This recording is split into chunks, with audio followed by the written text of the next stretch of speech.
Hi, Mitch. Hi. How are you today, Lane? I'm a bit hungover, Oh. but I'm good. I drank myself to sleep because I was doing Seppi's homework last night. Oh my god. No, but healthy seriously, habits always pay off. But seriously, his homework is killing me. I'm sorry to hear that. That's okay. None of us can figure out how to do one of the questions. You could ask Send it Cody. to me. I'll do it in a couple minutes.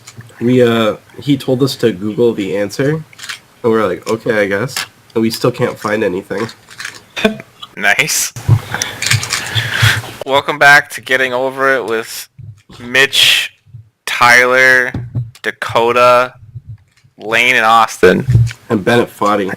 And Bennett Foddy. Right. So are you going to screen share with us, Austin? Or... Shit.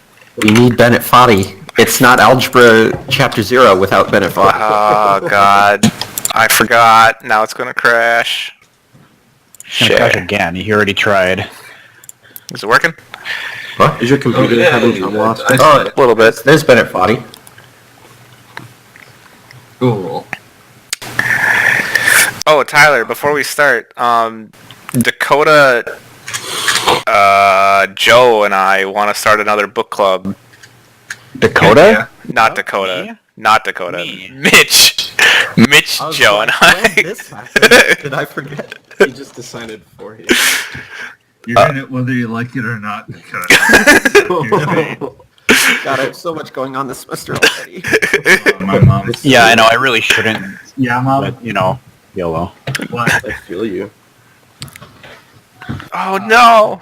Are you I mean- talking about algebra again? All right, so Austin, what were you saying about what book did Joe mention you want to go through? We want to do some quantum field theory stuff. Well, no, here's the thing. Joe was like, I want to do quantum field theory, so I want to understand electronic structure. And then I was like, Joe, you don't need... You just get a solid state book. So I guess I don't know. Condensed matter is kind of related to some of the techniques that quantum field theory uses. Yes, That might be... but Jesus Christ. It's like, I want to get better at doing integrals, so I want a book on functional analysis. How does functional unnecessary. analysis help you do integrals? Not much at all. That's the point. Well, we were going to ask for book recommendations, but now I don't know if you would even know. Have you heard of this awesome book called Heskin and Griffith's Quantum Schroeder would Mechanics? be one. Student-friendly quantum field theory would be one. Quantum field theory, Chapter 0. Yeah, quantum field theory, chapter 0. We could do Weinberg's book on quantum field theory. Would those help with Joe's thing? Srednicki, we could do Paul Srednicki's book. I was also going to ask one of my professors what he would recommend. Are we just doing straight quantum field theory? Because I thought we were going to do the electron band structure thing. Oh yeah, that's right. What is I happening? mean, that book. The only thing with that book is really like minimal. Because that's meant for like a junior undergrad class. Oh, So, but I mean, it's a very good introduction. We should just do quantum field theory because it's fun to say that you know quantum field theory. Right. okay. We'll talk about it more after the book club. Yeah. Agreed. So, what'd you guys think of the chapter? Categories are neat. Kind of neat. Categories are cool. Yeah. Screen sharing. Uh, Mitch is also yeah, getting it over was with very, Bennett Foddy. it was very interesting, but I'm definitely gonna have to reread it. Yeah. Yeah, it was. I was doing okay, and then it started talking about pictures and graphs, and I was like, "Excuse me." You can't understand pictures, Austin. Nope. One thing I don't like about this Just author kidding. is that he doesn't speak as precisely as some other authors. Mm-hmm. Like, especially when he's saying, like, there's only one reasonable way to make a category out of morphisms from another category. And it's like, what does that even mean? One reasonable way. Shut up. I will agree that that starting out with category theory, like you hear that sort of thing all the time, and it is irritating at first, but as you go on, it's like there's really no other way to describe the phenomena that happen. It's like, yeah, there's really only one way to do this that actually makes any sort of sense. The way he's structuring it, like if you did a bunch of algebra, you'd probably be like, oh, that makes sense. I would have thought of that too. It's kind of the annoying thing that algebraists always say, but It's like there are types of maps in algebra that are called natural because, and that's like a defined thing, and it is supposed to encapsulate like it being the only choice of map that makes sense. And like making that precise in certain contexts. I like the very first category he built. Or not the first one was the sets category, wasn't it? Yeah. I like the second one. The like the objects are like objects or elements in a set. And then he put a relation on it, and then he built that category. I thought that was pretty neat. Example 3.3. Yeah, that's neat. Mm-hmm. Oh man. Yeah, it was all very interesting. I think I understood it, but at first I was like, aren't these just groups? And then I was like, man, these super aren't just groups. I actually talk about that. Mm-hmm. I mean, you can formulate a group as just a category with one element or one object. It's a Yeah. void with one object. Right. Yeah. In fact, if you skip ahead to chapter 2, he actually labels something as, if you go to page 41, he labels his first definition of group as joke 1.1. Definition of group is a groupoid with a single object. I thought that was pretty funny. Yeah. More authors need to do that. Like include jokes like that are technically true but unhelpful. Griffith did that. Yeah. Did Griffiths have a problem where you have to like Oh yeah, you had to derive derive the fine the fine structure. Define structure constant from first principles. Yeah, and then there was like, if you actually did this, you'd get a Nobel Prize. I'm like, oh, okay, cool. I was oh, at the sorry. bar last night talking to the professor for undergrad logic, who I'm grading for this semester, and he mentioned like this open problem about like graphs, and someone in the class asked, like, if we solve this problem, do we get an A? and the professor said, like, if you solve this problem, your grade doesn't matter. You don't have a job. Like, I will be asking you for recommendations. Nice. Rather than the other way around. That's really funny. Did anyone watch the last video? Not Book all of it. Book Up 2? I'm pretty sure I did, but I... Why? Was there something special hidden in the video? No, I just wanted to know what you guys thought, because I liked how it turned out. Oh, I thought it was I good too. I I was there for the rewatched a few times the jump scares. I clipped those and put them on my YouTube channel. Did. Did anybody else have an issue opening the book? I did. Okay, see, I got 404 not found. I would not have been able to read the chapter this week, but I had it downloaded on my desktop. I see. Yeah, I have it downloaded on my desktop as well. I went and pirated the PDF, and I probably didn't need to pirate it because I'm a University of Illinois student and our library is gigantic. I wanted to know, because I think I like just missed the definition in here. What did he say a small category was? Because he had like a precise definition for that. If the collection of objects is an honest-to-goodness set, So like the category of groups is not small because there's certainly not like a set many groups because I see. it's a proper class, I guess, if you want to label it that way.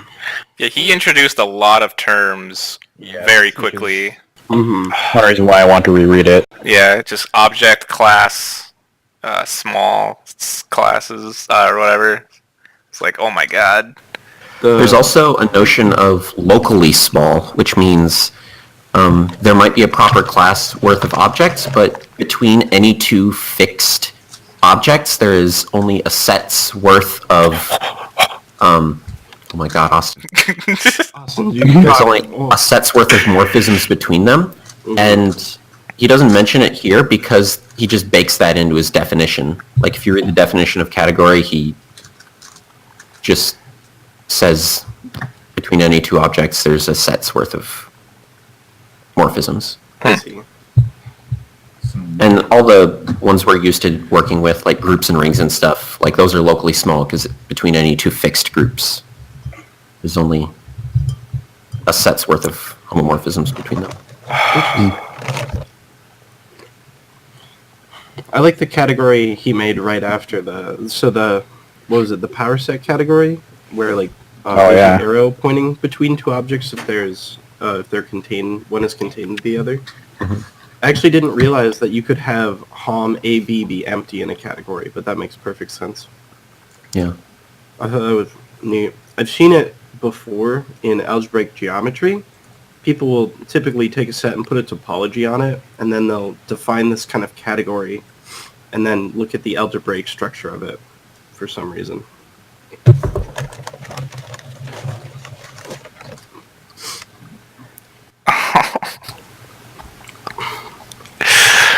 Well, good talk. sorry. I'm farther than I've ever been, and like, there's just a bucket. No, it's okay. I thought this was definitely like a much harder chapter to like just read. Yeah, well, I mean, the prior chapters were just kind of like, hey, remember this stuff? Yeah. Yeah. Yeah, that was really good. And then he spent just most of the section was just examples. Like, I was actually surprised by how short it was. Uh-huh. It's really important to know how to build a category, because a lot of times the problem isn't really like understanding things about the category. It's like, what is the category I'm fucking talking about? Yeah.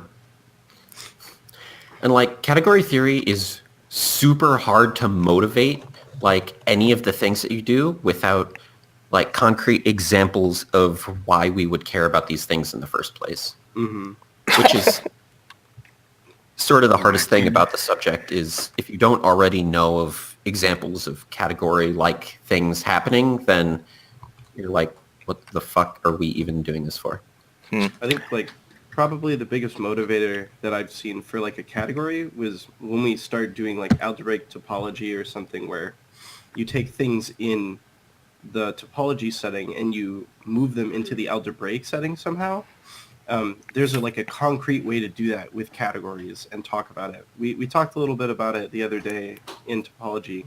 We moved like manifolds into the category of like vector spaces with the derivative, which was pretty interesting. That's actually why category theory was developed, actually, was to answer problems in algebraic topology. Really? I'm pretty sure. That's cool. It makes a lot of sense. I always love the slice categories. I think those are fucking crazy. Slice categories? It was example 3.5, but you're playing Banafati, so what you do is you fix an object in a category, and then you look at all the maps that are either going to it or coming from it. Oh yeah. If they're going to it, I think it's just called the slice category, or what is it? A co-slice category? I forget what the.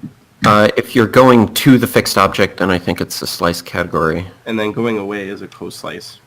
Yeah.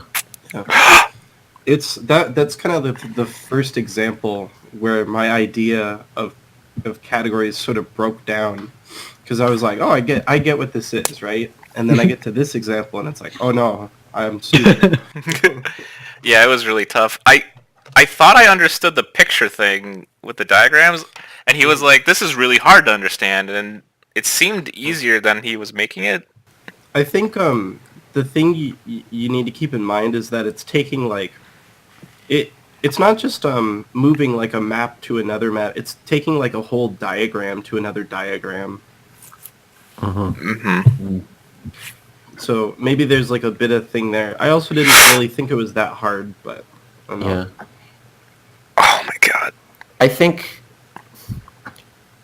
you guys know way more about physics than I do, so maybe you can tell me if this is a good analogy or not. But No. oh, okay. I want to know what it was. So, isn't it like Feynman diagrams are like just these pictures that sort of encode a lot of like hard, like mathematical information about like a system? Yep. So I think it's a similar sort of thing here, where a commutative diagram is just, a diagram that encodes a lot of stuff that you can say with just like symbols on a line, but it's like There's much a lot more behind those symbols. intuitive to like draw them out in a particular like pictorial way. Oh, sorry. Go ahead. My master's thesis was basically just a bunch of Feynman diagrams. Really? Yeah. Because, Do they have a mathematical... So I mean, like, they encode a lot of math information. Do they have, like, a math structure? mine did, Oh, okay. where every loop, like a loop was an integral, a dotted line was a multiplication symbol, and it was just stuff like that, where a graph was an equation, and if it had a loop, it represented an integral, and then what it looped to was the denominator, and what it was looping was like the integrands, and so... Weird. And then my work was like, I had to solve these integrals, and the first way to solve them is to write down what they all are. And so, instead of deriving all the equations, it was actually easier to just develop all of the graphs first, and then develop the equations from the graph. Because I could use quantum field theory, multiply a bunch of stuff out, and it would take me a page to develop one, instead of taking me 10 seconds to be like, okay, this line has to go here, this line has to go here, the equation looks like this. Cool. That's cool. Mm-hmm. I have a second-hand Feynman story. Yeah? So one of my I didn't have him for a class, but Professor Illinois, and he has a lot of cool stories. And one of the first stories I ever heard him say was he was a student at Stanford in the 70s, and sometimes Feynman would let the students throw parties at his house as long as he had access to all the drugs that were happening. Jeez. So anyway, He also used to hold his office hours at a strip club. Oh my god. so this guy like met Feynman, and Feynman was like, "What do you do?" He said, "Oh, I do math." And somehow like the Putnam came up in conversation, and Feynman was like, "What are they asking on the Putnam nowadays?" And this guy, his name's Bruce. Bruce says he explains this problem. I don't remember exactly what the problem is. It's like some sort of, if you have some number of points in R3, so blah blah blah. And he tells the problem to Feynman, and Feynman thinks about it for 10 seconds and says, "All right, what's the answer?" Because he didn't get it right away. Bruce explains the answer to the problem to him, and Feynman's like, "That's beautiful." So Bruce, to this day, considers it one of his greatest mathematical achievements is explaining a problem to Richard Feynman and having him say that it's beautiful. That's awesome. Frankly, I would be very happy if I was able to do that with someone on the level of Richard Feynman. If I just got to meet Richard Feynman, I'd probably pee my pants. Well, you can't because he's dead Fuck. Why does everyone have to die? Shit. for the life. Can't have life without death. Want to go on a field Should trip where we change. dig up his grave? Sort of. We can like puppet him over. It's probably and cremated. Dakota can do the voice. He was made into a book. Oh, wait, we just weekended Bernie's Richard Feynman. Yeah. It's just skeleton. Yeah, we just walk into like NDSU and we're like, The hey, person that would be cremated. hey Warren, look at, we met Richard Feynman. We just bring in a really rotting skeleton and he's like, what the fuck? Warren would be like, I don't think you guys should do that. And then Dakota is like talking for it and I'm moving its mouth. It's like, oh my god! I think it'd be a lot better if it was just like you brought it in and Warren was like, "Whoa, what? Hey, Richard Feynman!" Like he didn't even realize that it was like dead and rotting. Yeah, like, look who we met! And he's like, oh, it's Richard Feynman. He'd be like, how did you recognize Richard Feynman by his bone structure? Maybe we put a little wig on him. Like a shitty red. He was buried. Oh, he was? Buried at Mountain View Cemetery and Mausoleum in Altadena. Where's Altadena? California. Fuck, I don't know how to get to California. You want to move to California? Don't you just drive there? Shit. California. You can fly too. just get in No your way. car, Those are look at a myths. compass There's until no it goes way to to W and get just drive. Find a pogo stick and just hit the road. Pogos.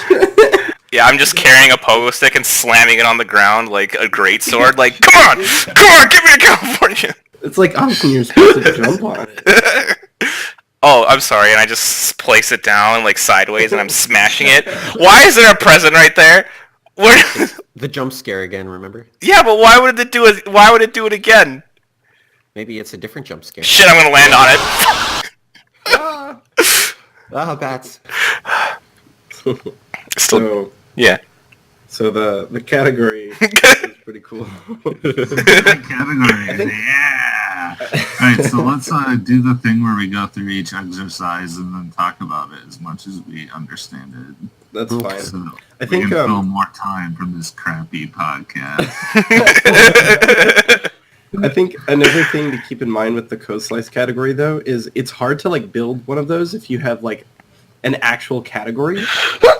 So if you went back and like looked at one of his examples and then built the code slice category, it's actually kind of difficult to like figure out what it should be. Is there ever a use for like multi-level coset categories? So like coset build categories cosets of of a coset? coset categories of coset categories? Well, I don't know. Or are they just stupid and I'm just like... No, I think there's a thing going on, but I'm not quite sure because there's an entire field of algebra called algebraic, or it's homological algebra, which is basically just drawing diagrams and then being like, if that map in the top right is surjective, then this map in the bottom left is onto. I'm like, oh, okay. It's like, it's a nightmare, but... See, Just like my life. So I can look up what homological algebra is. So there's this It's lemma actually but- about commutative diagrams called the 5 lemma, Oh, yeah! and it's like This a 5-second rule. If you drop a Drop coset, category, then you gotta pick it up to- in 5 seconds or you lose algebra. yeah, no, it's like if you have like 10 like objects and you have like maps between like pairs of them, like A1 through A5 and B1 through B5, then if such and such maps are injective and this one other map is surjective, then you can say the map in the middle is bijective or something. And it's like a favorite problem to give to like grad students in like an intro grad algebra class.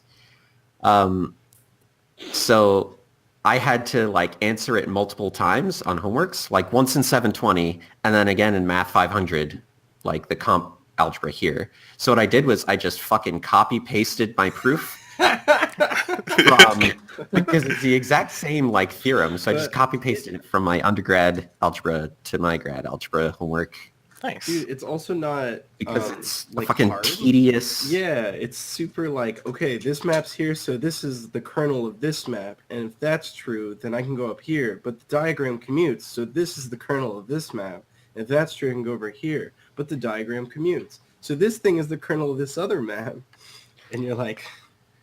And it's like at every step of the proof, there's really only one step you can reasonably take. But throughout the proof, like a lot of the steps don't really seem like they have much to do with what you're trying to prove. So it's like, where the hell am I going? I'm all the way over here in the diagram. But it all like works out in the end. And it's sort of irritating. Oh, that sounds great. Maybe we'll get to it as we go through the textbook. That'd be cool. I started a online tutoring job. I don't know if everybody knew that. Nice. Nice. Is this why you were learning assembly? No, I'm learning assembly for my private tutoring job that I've been doing. I don't even know if you knew that. That I private tutor a former student of mine. You mentioned it in previous book clubs, I think. Yeah.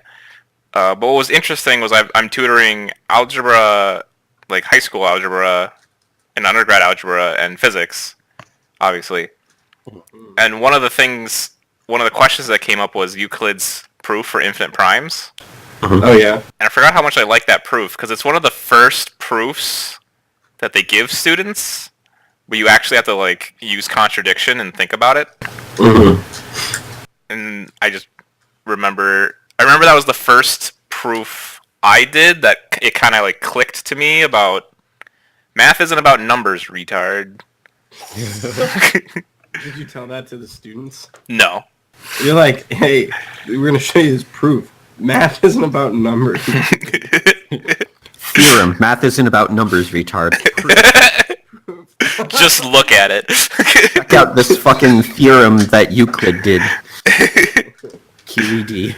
I like That was about numbers, though. It's about we don't need it. No, it's about proving shit, man. I think you meant computation. What? Yeah. Without computation. Whatever. Unlisted, like, Algebra Chapter 0 with Bennett Foddy after hours. Anyway, let C be a category. Oh, yeah. Consider the opposite category where you just take all the fucking arrows and you erase the heads and put them on the other end. Okay. Would they still be pointing the same way? Now they're just, like, weird. What? Well, so Is that the problem? Yes, that's exactly what the book. I just pictured an arrow with a little pointy end on the other side. Can you just It's switch not up pointing all the in the other morphisms and then that's a category? This one is dumb. Yeah. I don't like this one. It's This too is- easy. Yeah. Like There's baby. functors that take categories to their cop category. Wait, cop category? Like, Yeah, it's called C. they're getting arrested? Oh, cough. C-O-P. Like they're sick. No, now I'm confused. So, see, It's C. C and then the superscript is OP. Oh, so it's overpowered. No, it's So you cop say the category. C really hard and then you whisper the op. Category. But if I'm not mistaken, the reason that this is important is because there are a lot of concepts in category theory that have like a natural like opposite. Like you just look at what it does in the C-op category, and that's like a different thing that's related somehow. So like the difference between intersection and disjoint union is like, I think, a similar sort of like thing. Like one in one category is like the other in the C-op category, and there's stuff like direct limits and inverse limits that show up like in a few chapters. So it's like to every concept there's potentially an opposite concept, I guess, which is what do you do when you reverse the arrows, basically. Isn't that concept called the dual or something like that? Yeah, like duality or something. Yeah. I think this is related. Hey, duality is a thing I learned about in physics. Yeah, very and cool. also Particle it's used duality. it's used in like to define tensors. You have a vector space and No! its dual space. Then you Yeah. have like its double dual, and there's like a natural isomorphism between a vector space and its double dual, but not between the space and its dual. Yeah. Right. It's Broadcast space for... the dual is just the collection of all the maps that take it to its field. for Austin. Huh? Broadcast space. learning about Yeah. that in functional right now with DOA. Yeah, so in algebra, there's a thing called like a tensor product where you do things like you use things called tensors. And I think technically the tensors from physics are examples of like algebra tensors, but like you have to think about them and work with them for quite a while before it becomes obvious as to how. The physics tensor is you take n vector spaces and then you take m duals of that vector space. Then that's an NM physics tensor or something. Yep, that's what the physics tensor is. It's just it relates positions in space to their like whatever quantities you want to relate them to. Yeah, that's and sort that of has similar to be here. It's an n plus n linear map. Mm-hmm. Talking a bit about that in diff top actually. Austin and I were talking about tensors, and we were saying another definition is it's anything that transforms like a tensor. So if you apply some type of rotation to a space, like vectors can be defined by like how they change, how their components change when you rotate a space. And same with tensors pretty much. You define some type of generalization of a rotation, and anything that transforms like a tensor is by definition a tensor. Kind of in the same way as a vector That's is. funny. A vector is a vector is a vector. So So- if A is a finite set, how large is n set A? This The should set just... of all endomorphisms of, how large is the set of endomorphisms of A under the category set? Yep, so all the functions I that think map it's A to A. cardinality of A to the power of cardinality of A, isn't it? That's right. Mhm. Because what is n set A? It's in this context, it's just the set of all functions from A to A. Mm-hmm.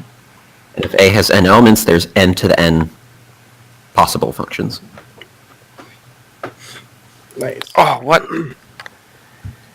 Formulate precisely what it means to say that 1A is an identity with respect to the composition in example 3.3. Prove this assertion. So 3.3 is, example 3.3 is the one where you have the integers, and if if you have a set and you have a binary relation on it, let me scroll up. If it's related, isn't it just the it's just the ordered pair that has both entries as A, but I feel like he already says that. Yeah, Yes. it's like if the two objects are not related with respect to your relation, then there's no morphisms between them, and if they are related, then there's a unique morphism between them. That's neat. But our relation is reflexive and transitive, but not necessarily symmetric. So it could be the case that there's an arrow from A to B, but not the other way, because A twiddle B doesn't imply B twiddle A in this case. Mm-hmm. So that's one thing to keep in mind. Come on, Benefati, please. Okay. Interesting. Are you just like not paying attention? I'm paying it. I would have said something interesting, Dakota. I am paying attention, just not as well as I would like. I'm sorry. I'm just giving you a hard time.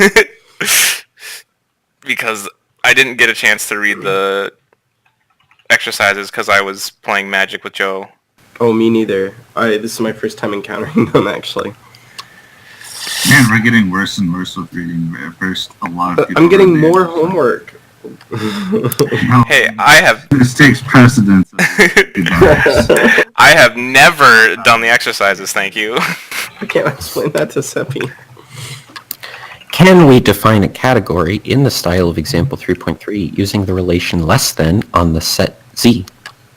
Isn't it just the opposite category of? Less than? No. You're gonna have a hard Well, yeah, less time than because... isn't less than just an example of the type of relation? Yeah, but it's a relation that isn't reflexive, so it won't work because you don't have identities anymore. Yep. Because to have an identity means, in this category, means to have the object has to relate to itself, and that doesn't happen with less than. Yeah. Yeah. Whoa, what? So then can it be a category? No. It cannot. No. So the answer is just it can't exist? Yep. Oh, So it says, can we define a category in this way? And the answer is no, we cannot. Huh. Cool. Because we don't have identities. Explain in what sense example 3.4 is an instance of the categories considered in example 3.3. What was 3.4? Where is it? after 3.3. Oh, subsets is Oh, exactly the type of relation. It meets the criteria for that relation, right? Or improper. Yes. Yeah, the Not subset relation. necessarily proper subsets, yeah. Yeah. Mm-hmm. Alright, that was pretty freaking easy, so... On to some harder stuff. Fucking Six. Babby exercise. Let's do some Yone dilemma. Define a category V by taking object V to be the natural numbers. So the objects are the naturals, yep. Okay, and then Hom V Mn is a set of all M by N matrices with real entries. Is that it? Wait, What's the question? no, I'm sorry. I'm just trying to That's like it, that is understand the what he's question. talking about. It's just you have a bunch of matrices? You just let it soak in and meditate. Use products Come of on with the matrices to question. define composition. Does this category feel similar? Familiar. Oh, I was like, similar to what? Familiar, sorry. Yeah, read well. because if you take matrix multiplication, if you take M by N, What says?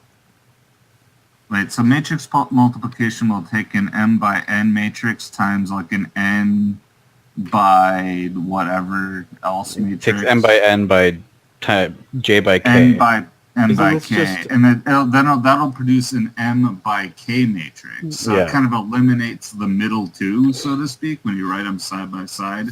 Right. Like, so the morphism, like any category where you take like an ordered pair of numbers as your morphism, and then when you concatenate it with another morphism, the middle two numbers get eliminated. That's going to be similar. That's like kind of how it's going to be familiar. That's what I got out of it.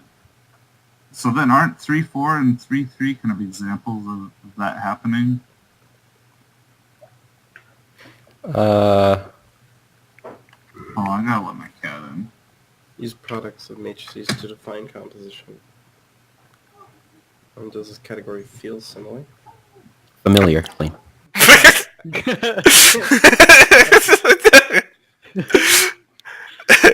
I'm hungover. It's okay, Lane. Trying to think about categories. I'm doing SEPI homework all week. Well, what Tyler said made sense. Was there a problem with it? Yeah, it's just if you have an element of Hom NM and an element of Hom MK, then Okay. Matrix multiplication, baby. then you get you compose them to get a homomorphism from N to K by just multiplying what is it, the K by M matrix with the N by M, or the M by N matrix. Mm-hmm. Yeah, that makes sense. Object to be. Oh, come on, why is this not working? Yeah, I don't have any solid state homework this week. So what is this Sorry. supposed to be? What is this category? Yeah, what is it familiar to? No, I think you mean. What is it similar to? Well, let's see. Hom and M. Right, I think it's similar to, so if you take example 3.4, so you have categories from A to B and B to C, and if you concatenate, or not category, morphisms that go from A to B and morphisms that go from B to C under, set inclusion or whatever. Oh, okay. And so if you like concatenate the morphisms, it's going to be the inclusion. It's basically going to be the inclusion from A to C. Mm-hmm. Or, yeah, just the ordered pair AC. So if you take the ordered pair AB and mash it together with BC, you get AC. And I similarly think that's for just associativity. Does when he says feel familiar, does he mean like, oh, this is exactly like vector spaces or something? Not vector spaces, but I think he means like try to identify it with one of the examples of categories. okay, I see. Because what's There's- happening... It feels like a slice category or something where you're making.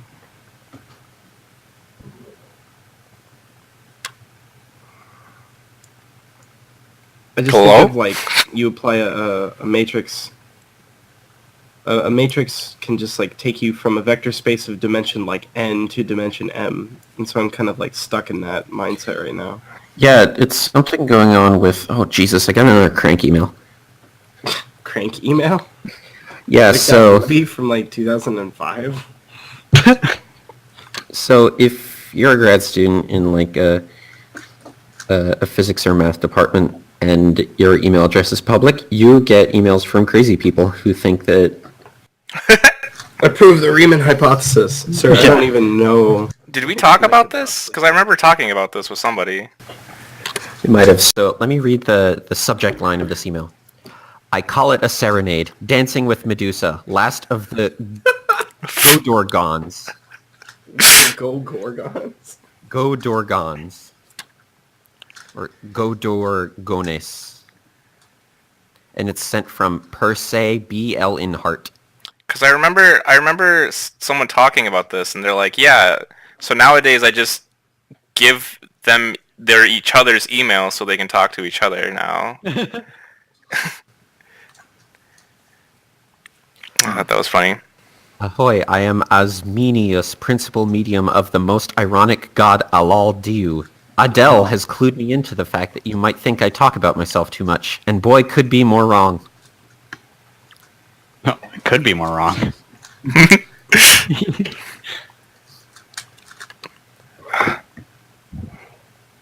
Is that all the exercises?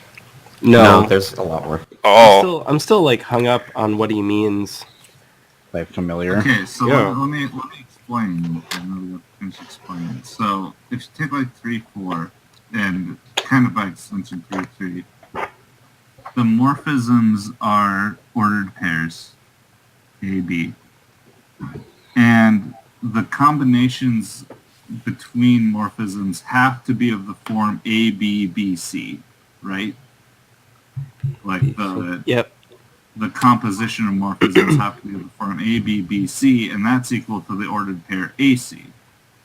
Right? Mhm. So you just eliminate the second object in the first ordered pair and the first object in the second ordered pair. Similarly, for this category, matrix multiplication can only be between two matrices if their dimensions are of the form m by n and n by k, right? Mm-hmm. In other words, the second dimension has to be equal to the first of the first matrix has to be equal to the first dimension of the second matrix. And when you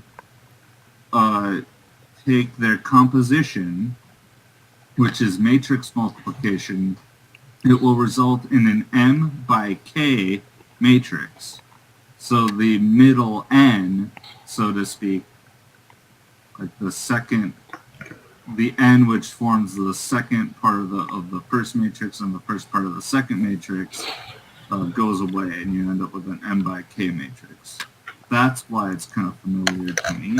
Well, Tyler, I think it's what you're describing is true of any category, right? Because if you have any two or any three objects, A, B, and C, That is true. like Yeah, I you're feel right. like you're just describing associativity of morphisms. Yeah, I think composition. you're trying to get at something that we should be familiar with, not Well, similar with. Maybe, I don't know. It could be Well, it, though. that's what I mean. It's Is like general. Right. It's just a general category. Like, it feels familiar because it's a category. That's cool. Yeah, I actually think that's correct.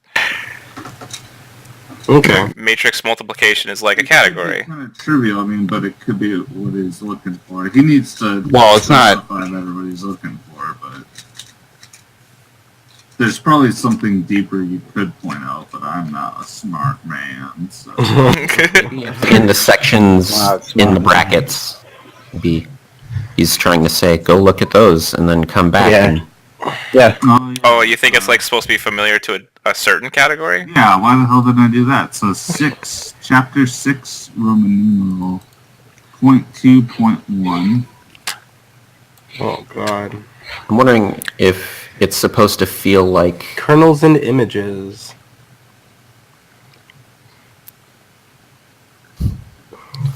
Like, it's gotta have something to do with, like, a linear algebra thing of, like, maps between, like, different dimension vector spaces or something like that. Yeah. So you're supposed to say that categories are like changing between dimension spaces? This category. The objects of this category are, like, the dimensions of your vector space. are the naturals, which are representing the dimensions of V. I mean, the category is named V, so it must have something to do with vector space. Yeah, he's a fucking cheeky bastard. What an asshat. Well, I don't know what else to say. Did it say like he- 6.2? Roman numeral 6, section 2.1, and Roman numeral 8, section 1.3. Yeah, and the title of section 2 of Roman numeral 6 is Homomorphisms of Free Modules 1. And a vector space is just an example of a free module. Yeah. Free modules. I And see. then the 2.1 just refers to matrices. Yeah. It's kind of long, so I don't know what he's trying to do. Well, that was interesting. Where the... God. Wayne, please. Sorry. Language. Sorry. Yeah, I forgot. that This is a family-friendly podcast. Wait, what? Since when? What? Does this even constitute as a podcast? Yeah, it's people Yeah, Austin talking. posts this on, I guess. on the interwebs. I put it on YouTube. I Define know you're carefully there. objects and morphisms in example 3.7 and draw the diagram corresponding to composition. Well, where is it? Define... This is just co-slice categories. Draw the diagrams corresponding to composition. Is it? Okay. Yeah. Example 3.7 is consider morphisms from a fixed object A. This leads to co-slice categories. The reader should provide details of the construction, exercise 3.7, which is what It's basically this, like, just the same as the pictures you saw before, but like in reverse. Like that, all the arrows Yeah, are you just take that backwards. triangle and flip it upside down, don't you? Yeah, Oh, it's... We just read the book like a French person. I think Hey, what? Yeah, there's there's some some- like hard stuff to like. There's some tedious bits in here when you reverse the arrows to make sure that like you can compose two. I remember we needed co-slice categories for modules in algebra, and there was like really precise statements about how they fit together. So I think it might be good to at least look into details of that. The French person joke is there's this textbook on, I think it might be algebraic geometry or something, where they use this notation, and the standard convention in like French textbooks is like reverse and upside down from what the notation they use is. Wow. And he references this in a footnote, and he says, readers used to the other notation are recommended to read this book upside down in a mirror. That reminds me of when I was watching The Flash, and he was like, "You're just like me, but the reverse," and I just burst out laughing because the Reverse Flash is a stupid villain name, It's a reverse flash. and his He's so outfit's slow. his outfit's yellow and red instead of red and yellow because he's a genius. Slow. He's like too slow. He's faster. What do I do? But that doesn't make any sense. He's so Reverse Flash slow, would he's just be like a fast. statue. The Flash tries to like punch him, but he hurts his hand. He's like, damn you, Reverse Flash! Yeah. That reminds me, I was on like some forum website and they're like, what's the Flash's weakness? And everyone's like, a bullet? He's human.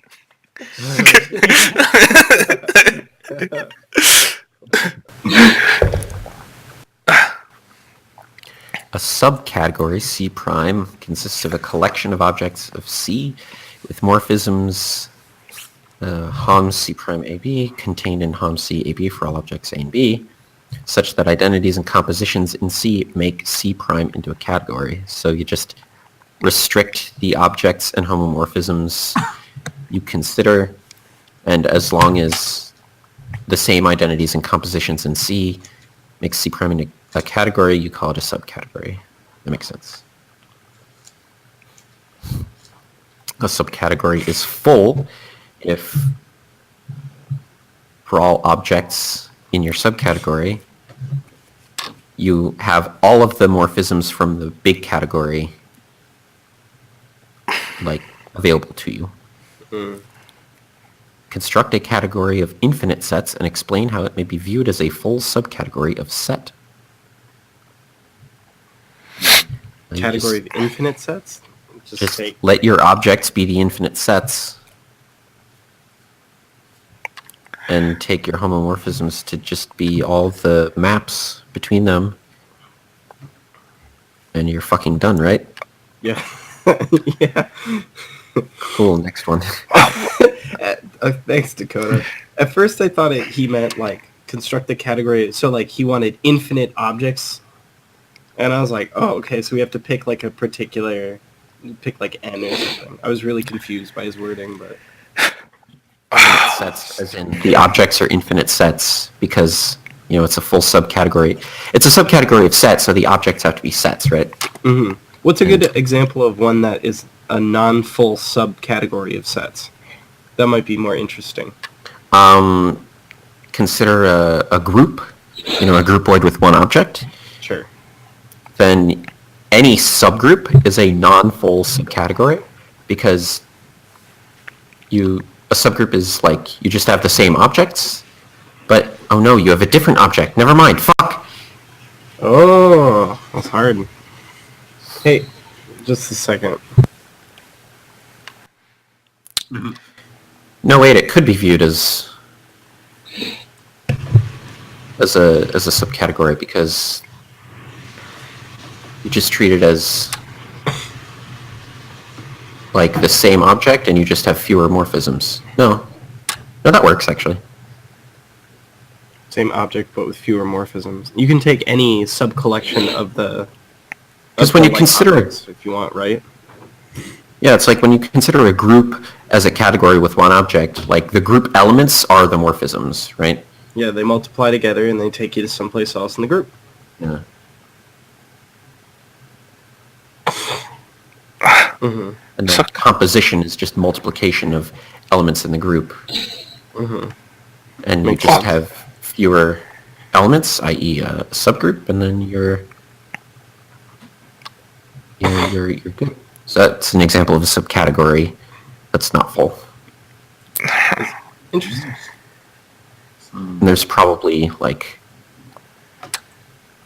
less trivial examples, but 3.9. An alternative to the notion of multiset introduced in 2.2 is obtained by considering sets endowed with equivalence relations. Equivalent elements are taken to be multiple instances of elements of the same kind. Define a notion of morphism between such enhanced sets, obtaining a category M set containing a copy of set as a full subcategory. No, okay.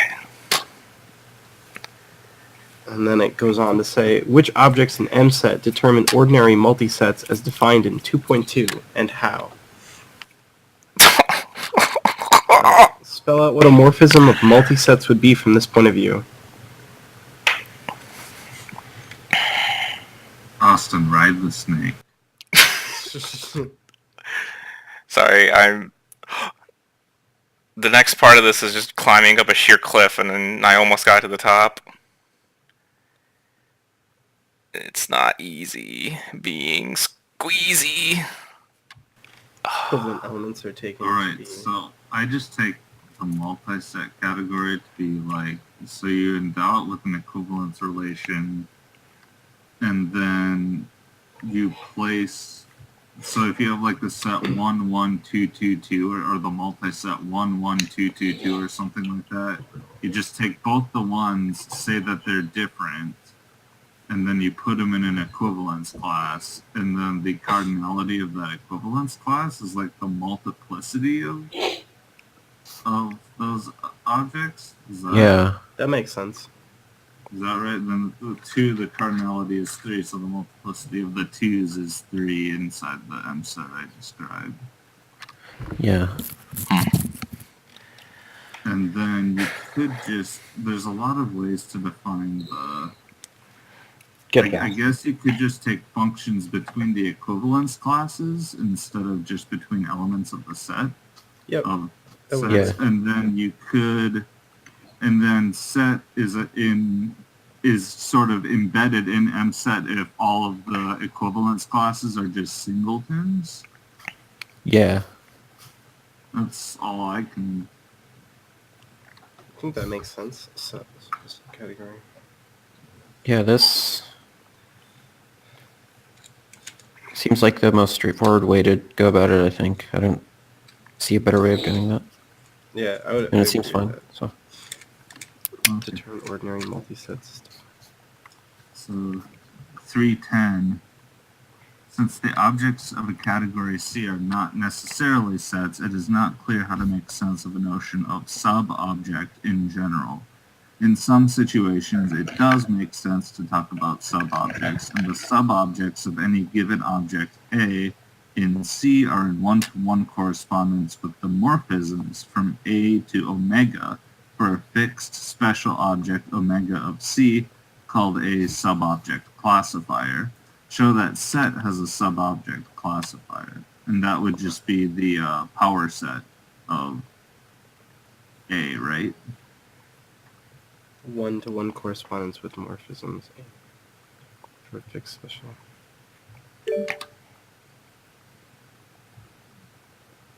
Yeah, so if you just take omega to be the power set of A, because that contains all the subsets of A, so you can just pick a set of morphisms from A to the subset. That makes perfect sense. Whatever because subset omega you want. kind of identifies all of the objects in A by those maps that you have. Yeah. Okay. Yeah, so power sets are sub-object classifiers in the category of sets. Okay. I think. Yep. Makes sense. Because it'll be a map for each one of the. That makes sense. Okay, I agree with you. Draw the relevant diagrams and define composition and identities. Category C, superscript A, comma B.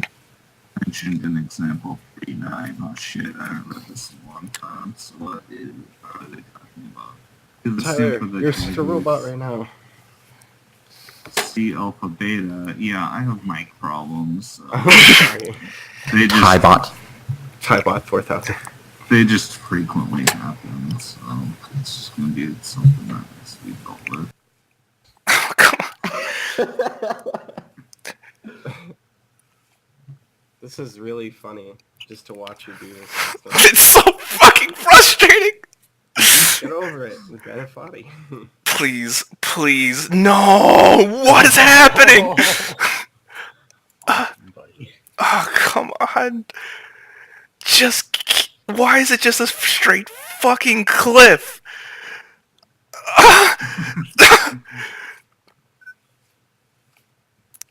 Keep going, don't mind me. So, in C subscript AB, which they mention in 3.9, it's the objects are diagrams that look like this. So basically, it's a pair of morphisms, F and G, which have the same domain and codomain of 1 is A and the codomain of G is B. And you can map the pair F1G1 to F2G2 with this diagram, this sigma, where you have all of this commutativity happening in this diagram. So for C superscript AB, it's just fucking going in the opposite direction. You hold this book up to a mirror, and then there you go. That's really funny. It's just the domain of F is A, the domain of G is B, and they have the same codomain, like they map to the same set. And then you map one to the other if you have the same diagram here, except you flip everything, basically. He says flipping most of the arrows. Does that mean there are some arrows that remain unflipped in that diagram, or is it typically all the arrows?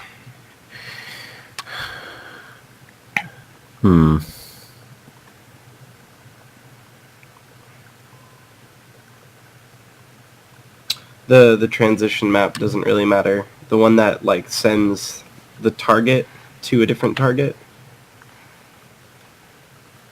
Which one of the maps out of... Sorry, here, let me get up to the... Sigma? Yeah, I think if there's Sigma an doesn't really arrow, matter.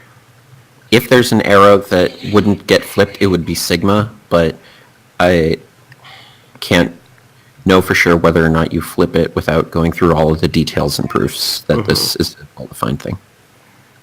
Okay. Which are, routine, but not... Because Sigma would make sense going in either direction for like whatever category you want, right? So it could go from Z1 to Z2 or Z2 to Z1. It just means you take one diagram to another. And so it shouldn't really matter in which direction you do that, right? So, Okay, yeah. that makes sense. Yeah. I haven't seen this category before, the C to the AB or C lower script AB. Yeah. It was really weird. It takes like these big diagrams to big diagrams. So then the Greek letter variation of it is you just have another after your two codomains, each of your codomains get mapped to a single other codomain. Like alpha gets mapped from A to the same codomain as beta maps from B to. Yeah. And then, so C superscript alpha beta would just be flipping all of those arrows. Yeah, like you map from C to A and from C to B, and then A and B, like map to Z. Yeah. In the same way. So all you add onto the, basically you just tack on two arrows to the end of the C to the power of AB diagrams. Yeah. Or C subscript AB diagrams. And you go through all the details of Proving it's a making category. sure that, that the composition does what it's supposed to, and you have identities and all this stuff that isn't really fun to go through, but you technically have to if you wanted to use this category for anything. Yeah. I have not done that. So boring. Those details are But super it is important. I've done some reading ahead, and you can define things that are products. Or like A cross B, you mean? Yeah, A cross B is an example of something that you can,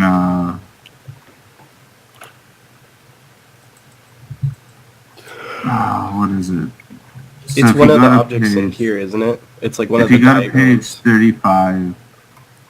35, they can define a notion of product. So the product of A cross B maps the natural projection pi sub A to A and the natural projection pi sub B to B. And then you can consider morphisms, from like in general from A to B, like C sub AB in general. So you take an arbitrary domain Z and a function f sub a that maps from Z to A, f sub b that maps from Z to B. And then there will be actually, if you take the composition of those two diagrams within like C sub C sub AB, there's a unique sigma such that when Z is mapped to AB, that the diagram commutes, like sigma composed with pi sub A is equal to f sub A from Z to A, and sigma composed with pi sub B commutes with f of B from Z to B. And since that's unique, that's what's called a universal property. Mm-hmm.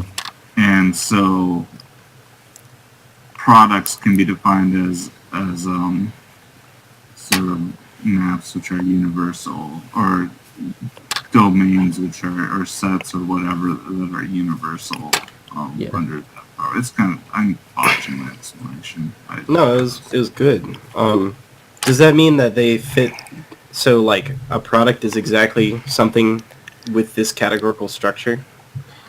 Yeah, it's like given any two objects, A and B, there's a unique thing, A cross B, that does exactly what you would expect A cross B to do. Like if you want to map into A and B, like if you can map into A and map into B, there's like a unique way to map into A cross B in a way that makes sense. Neat. And then there's an analogous situation for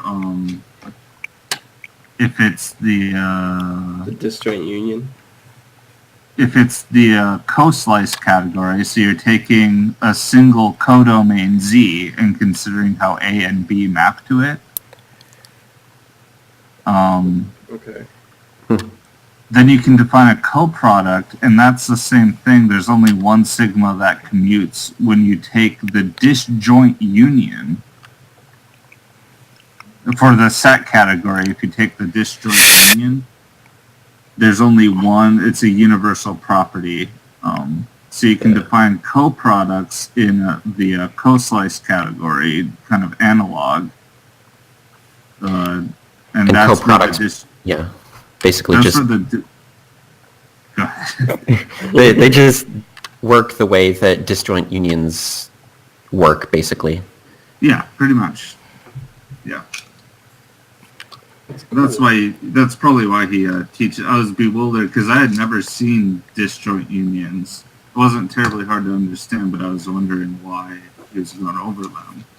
And it turns out that disjoint unions are basically the... Oh, guys, I think I did it. You did it. Analogy. You're in space! You did it! Wait, you beat the game? I think I beat the game. I don't know what to do. Oh, hold on. There could be a jump scare still. You just gotta keep going. Gotta keep going up. Gotta get over it. With Ben Foddy.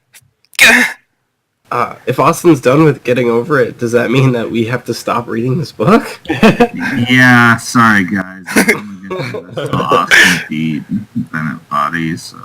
I'm falling down though. Uh-oh. Push.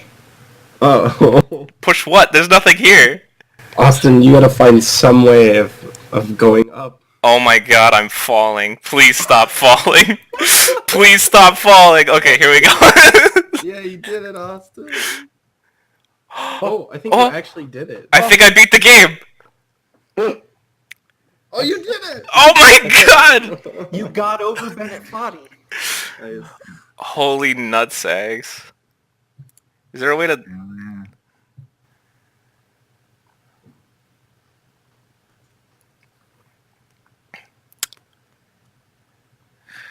Holy shit. That was a really well-timed, like, finish. Yeah, we had just like finished talking about the last exercise. So I think there's something after the credits, but I don't know how to get to it without. I think I have to watch the credits first. Yeah. So why don't we all enjoy that? I'll enjoy this very like slow, twitchy stream. This is great. Oh, is it like really badly twitched? I'll have to like. So bad. On my side, it's really bad. I don't know about Yeah, everybody else. it But like is. when you screen share on Google Hangout, every single time it like only shows like half the frame. So it'll be like Like a frame per second. Oh, that's it. Oh my god! I can't believe I beat this stupid game.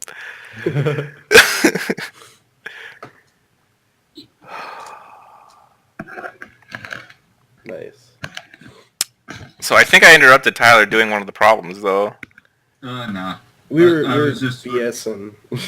I was talking about stuff that I about 40% understand. So Okay, I didn't good. have anything to say about it. Because like, as soon as I started climbing that last ice sheet and got over it, I stopped paying attention 100%. Yeah. I think this is about where when we did category theory and algebra, like everything started to make no sense. The universal Thanks to you, Austin. Is something that we had to use a bunch in proofs. We had to show that like, oh, this map was a universal thing, a universal map, and it makes this commute no matter what. So it has to exist, and nobody knew how to do anything like that. And so Jason just got really stressed out, being like, "Come on, guys." We're like, "Sorry, Jason."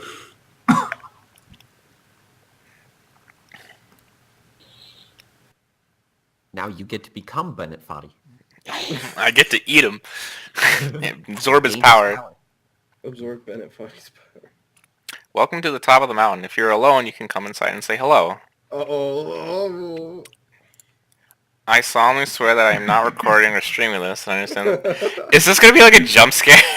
That'd be hilarious. Is it like a Yes.